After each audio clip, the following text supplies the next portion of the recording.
BBC News, I'm John Shea. The Speaker of the US House of Representatives, Kevin McCarthy, has met the Taiwanese President Tsai Ing-wen in California, despite threats of retaliation from China. Mr. McCarthy is the most senior American politician to meet a Taiwanese leader on US soil since 1979. Our correspondent David Willis says the meeting seems to have gone well.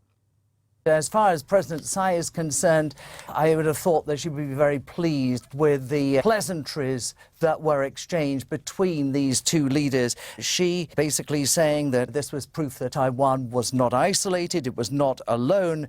Kevin McCarthy telling reporters that the two nations held a shared belief, as he put it, in democracy and freedom, and that their friendship was, and I quote, a matter of profound importance to the free world. Brazil's former president, Jair Bolsonaro, has been interviewed by federal police about his alleged attempts to bring jewellery worth millions of dollars into the country. Mr. Bolsonaro only returned to Brazil from the US last week. Here's our Americas editor, Leonardo Rocha. The 3 lots of jewellery, which include diamond necklaces and a Rolex watch, were given as gifts by a Saudi prince.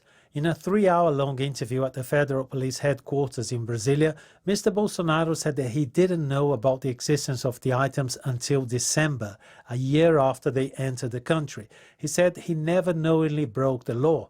The former president only returned the items that hadn't been seized by customs last month. He said that he was trying to avoid a diplomatic incident with Saudi Arabia. Thousands of people have been protesting across Argentina against cuts in spending imposed by the International Monetary Fund under a new debt repayment deal. In Buenos Aires, traffic was brought to a standstill by roadblocks. Disruption has been reported in over 100 other cities. The IMF has eased some economic targets, but critics say the agreement is setting the country up for more economic failure. The United States has expressed concern about the violent events that took place inside Jerusalem's Al-Aqsa Mosque on Tuesday night. The Biden administration has urged Israelis and Palestinians to prevent tensions from escalating. The White House spokesperson is Karine Jean-Pierre. We remain extremely concerned by the continuing violence, and we urge all sides to avoid further escalation. It is imperative now, more than ever, that Israelis and Palestinians work together to de-escalate tensions and restore calm. And that's what you've been hearing from this president and from this administration, privately and publicly, for over the past 6 weeks. And again, we're going to continue to do that, again, privately and publicly. In the past few hours, 2 more rockets have been fired into Israel from Gaza. This is the latest world news from the BBC. Ukraine's president has paid tribute to Polish businesses which have carried on operating in his country despite the challenges caused by Russia's invasion. Volodymyr Zelensky was speaking during a visit to Warsaw, where he thanked Poland for its military and diplomatic support. The US Justice Department has agreed in principle to pay more than $140 million to settle claims over a mass shooting at a Texas church 6 years ago. 26 people were killed and 22 others injured when Devin Kelly, a former US airman, opened fire on worshippers before killing himself. The Air Force had not passed on Kelly's criminal history to the civilian authorities, making it possible for him to buy guns. The settlement still needs court approval.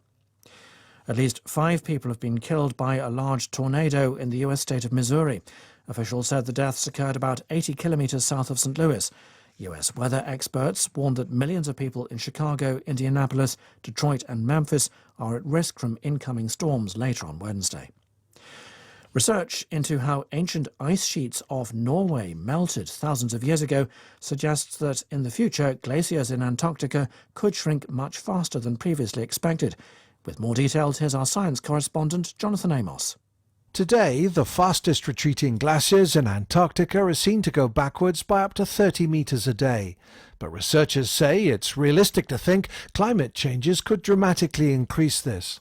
They've studied a great swathe of parallel ridges in the muddy sediments of the Norwegian Sea.